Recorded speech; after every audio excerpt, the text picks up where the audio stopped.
Hi friends, welcome back to Rekhasri foods. ఈ రోజు వీడియోలో ఒక మంచి యూస్ఫుల్ కిచెన్ టిప్ అయితే చూపిస్తున్నాను. ఎంత పాత కుక్కర్ అయినా ఎంత నల్లగా అయిపోయినా కూడా చాలా ఈజీగా క్లీన్ చేసేసుకోవచ్చండి. ఇంకా ఈ వీడియోని అయితే ఫస్ట్ నుంచి లాస్ట్ వరకు చూడండి, అర్థమవుతుంది. ఇంకా ఈ వీడియో ఏంటో చూద్దాము.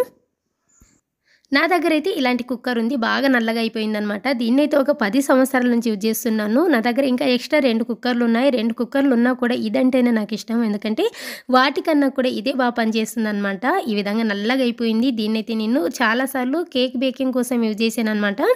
అందుకని ఈ విధంగా బాగా నల్లగా అయిపోయింది. అలాగే ఒక్కొక్కసారి అల్యూమినియం కుక్కర్స్ని సరిగ్గా కడక్కపోయినా కూడా ఈ విధంగా తయారవుతుంటుందండి. అందుకని ఎప్పటికప్పుడు నీట్గా క్లీన్ చేసేసుకోవాలన్నమాట. అప్పుడే కుక్కర్స్ అనేవి బాగుంటాయి. అలాగే దీనికి ఉన్న మూత చూసారా, ఈ విధంగా గారలాగా బంకలాగా పట్టిపోయిందనమాట. నార్మల్ సోప్తో నేను ఎంత క్లీన్ చేసుకున్నా కూడా అస్సలు క్లీన్ అవ్వట్లేదు. అందుకని చెప్పేసి దీన్ని ఎలాగైనా క్లీన్ చేసుకోవాలని చెప్పేసి ఒక టిప్ అయితే చూపిస్తున్నాను చూడండి. దీనికోసం నేనైతే ఒక పౌడర్ని యూజ్ చేస్తున్నాను. దీని పేరు వచ్చేసి వండర్ ఫ్రెష్ అనమాట. ఇది హార్డ్వేర్ షాప్లో దొరుకుతుంది. ఈ పౌడర్ని మ్యాక్సిమం షింక్ బ్లాకేజ్కి బాగా యూజ్ చేస్తుంటారు. నేను ఒకసారి చిమ్నీకి యూజ్ చేసాను, ఆ టిప్ అయితే బాగా పనిచేసింది. అందుకని ఇప్పుడు కుక్కర్ కూడా యూజ్ చేస్తున్నానండి. ఇప్పుడు దీన్ని ఒక బకెట్లో వేసేసుకోండి. వేసుకున్న తర్వాత అందులోకి బాగా మరుగుతున్న వాటర్ని వేసేసుకోండి. అంటే కుక్కర్ మునిగేలాగా వాటర్ని వేసేసుకోవాలి. వాటర్ని కూడా కొంచెం దూరం నుంచి వేసుకోండి. ఇది యాసిడ్ కాబట్టి కళ్ళ వరకు వస్తుంది ఆ సెగ అనేది. ఇప్పుడు కుక్కర్ని వేసేసుకోండి. అలాగే దానికి ఉన్న మూతని, అలాగే నేనైతే కుక్కర్కి ఉన్న హ్యాండిల్స్ అన్ని తీసేసాను అనమాట. ఆ హ్యాండిల్స్ కూడా వేసేసుకుంటున్నాను. అవి కూడా బాగా మురికిగా అయిపోయాయి. సో ఈ విధంగా అన్నిటిని కూడా వేసేసుకున్న తర్వాత ఇదంతా కూడా ఒకసారి కలిపేసుకుని వీటిని ఒక 10 నిమిషాలు వదిలేసేయండి. 10 నిమిషాల తర్వాత చూపిస్తున్నాను చూడండి, ఎంత మురికి బయటకు వచ్చిందో. అలాగే 10 నిమిషాలు అయినా సరే వాటర్ అనేవి మరుగుతూనే ఉన్నాయి. అంత పవర్ ఉంటుందన్నమాట. చూస్తున్నారు కదా ఎంత మురికిగా ఉన్నాయో.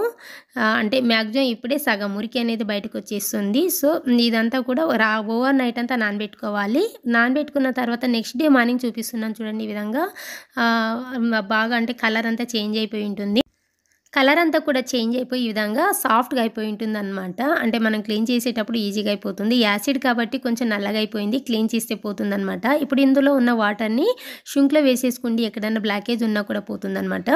సో ఇప్పుడు కొద్దిగా సోప్ని అద్దుకుని ఈ విధంగా కొంచెం రుద్దారనుకోండి, ఈజీగా పోతుంది. అంటే రాత్రంతా నానింది, అది కొంచెం యాసిడ్ లాగా ఉంది కాబట్టి బాగా సాఫ్ట్గా అయిపోయి ఉంటుంది. చూసారా, ఇలా క్లీన్ చేస్తుంటేనే ఎంత నల్లగా వస్తుందో. చూస్తున్నారు కదా, బాగా క్లీన్ అవుతుందండి. అంటే ఇది కుక్కర్ అనే కాదు, ఈ ప్లేస్లో ఇంకా మీ దగ్గర ఏమైనా పాత బాండ్లీలు ఈ విధంగా నల్లగా అయిపోయి ఉంటాయి కదా, బాండ్లీ కూడా చాలా బాగా యూజ్ అవుతుంది అనమాట ఈ టిప్పు. ఇప్పుడు దీన్ని కడిగి చూపిస్తున్నాను చూడండి, ఎంత బాగా క్లీన్ అయింది అనేది. అప్పటికిప్పటికి ఆ బంకలాగా పేర్కొన్నది కూడా పోయిందనమాట. సో ఇదే విధంగా కుక్కర్ని కూడా క్లీన్ చేసేసుకోవాలి.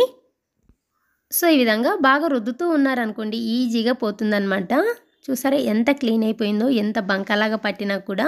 సో ఈ విధంగా బాగా క్లీన్ చేసేసుకుని కడిగిన తర్వాత చూపిస్తున్నాను చూడండి, అప్పటికిప్పటికి ఎంత చేంజ్ ఉందనేది మీకే తెలుస్తుంది. చూస్తున్నారు కదా, సైడ్కి పాత క్లిప్ కూడా చూపిస్తున్నాను చూడండి. కింద ఒక వీడియో స్క్రోల్ అవుతుంది కదా, అక్కడ పైన అయితే ఎంత గారలాగా పట్టిపోయింది కదా, అదంతా కూడా ఎంత చక్కగా పోయిందో చూస్తున్నారు కదా. ఈ టిప్ అయితే చాలా బాగా పనిచేస్తుందండి. నాకైతే చాలా హ్యాపీ అనిపించింది. అసలు ఈ కుక్కర్ని అయితే యూజ్ చేయాలంటే నేను ఏం చేయాలా అనిపించేది. ఇప్పుడైతే చాలా బాగా క్లీన్ అయిపోయిందనమాట. పైన చూసారా, పైన అంటే విజిల్ దగ్గర అయితే బాగా నల్లగా పేరుకుని పోయేదండి. ఇదైతే అసలు నేనైతే ఎన్నిసార్లు సోప్ వేసి క్లీన్ చేసినా కూడా పోయేది కాదు. ఇప్పుడైతే ఇలా చూస్తున్నప్పటికీ చాలా హ్యాపీగా అనిపించింది. ఇప్పుడు దీనికి హ్యాండ్స్ వేసి కూడా చూపిస్తున్నాను చూడండి, హ్యాండిల్స్ ఎంత క్లీన్ అయిందో. ఈ టిప్ నచ్చితే మాత్రం లైక్ చేసి అలాగే సబ్స్క్రైబ్ చేసుకోవడం మాత్రం అస్సలు మర్చిపోకండి. Thank you for watching.